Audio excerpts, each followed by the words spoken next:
Ada seorang syekh besar, seorang guru besar yang mendidik 4 muridnya. Angka apa anak guruna nasuroi mutama lalu nagoai mala batu. Keempat murid diberikan karung, masuk di dalam goa mutama lalu nagoai.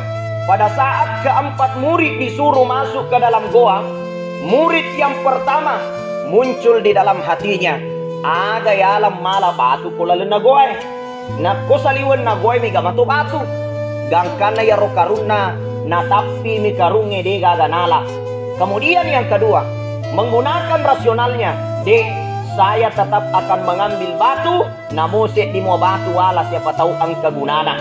Yang ketiga, orang yang ketiga malay batu si tengah nasa taruh niya upagan si tengah karung, nasaba siapa tahu yewe ang kamatu guna yang bisa dimanfaatkan di luar daripada goa ini.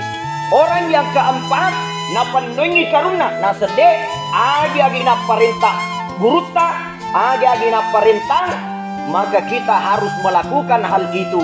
Dan karena ya karuna nalai na pandungi batu sila de makai masuk oleh goa. Dicawa-cawa ini kasih sabak magai penuh karuna batu, sedangkan orang yang pertama digagali nanti macawa mi bawa mitai orang yang keempat.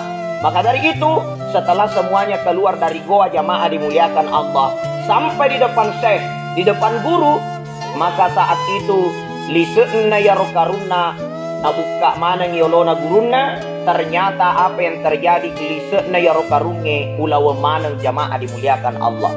Orang yang pertama menyesal, majina menyesal, nasabak de gaga batu nala, maka de nasawe usas aleku, mage de uliseri wi karuku batu, masaba ya ro angkalalen na atinda, maka de nasab aga ya alam mala batu na mega matu batu ko saliweng. Nah itu.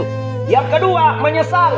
Kenapa menyesal? Nasabak si di bawah batu nala bendenge wis sengi makada ulawan lisekna terpaksa malaka mega. Kemudian orang yang ketiga juga menyesal, nasabak magai si tengah karu bawa nala bendenge wis sengi makada ulawan upan nongi karukut nasabak yewe batwewe. Kemudian orang yang keempat juga menyesal, maka di bendenge wis sengi makada ulawan de nasid di mikaru wala lo tika 2 telu karung.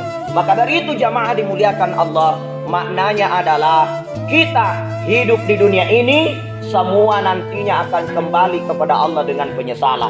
Orang yang tidak memanfaatkan bulan Ramadan dengan baik, memperbanyak amal ibadah di bulan Ramadan, mereka akan datang di hadapan Allah dengan penuh penyesalan. Kenapa? Ini adalah kesempatan untuk mendapatkan ampunan Allah Subhanahu wa Ta'ala. Ini adalah kesempatan untuk memperbanyak amal ibadah untuk kita jadikan bekal dalam kehidupan kita di akhirat nanti.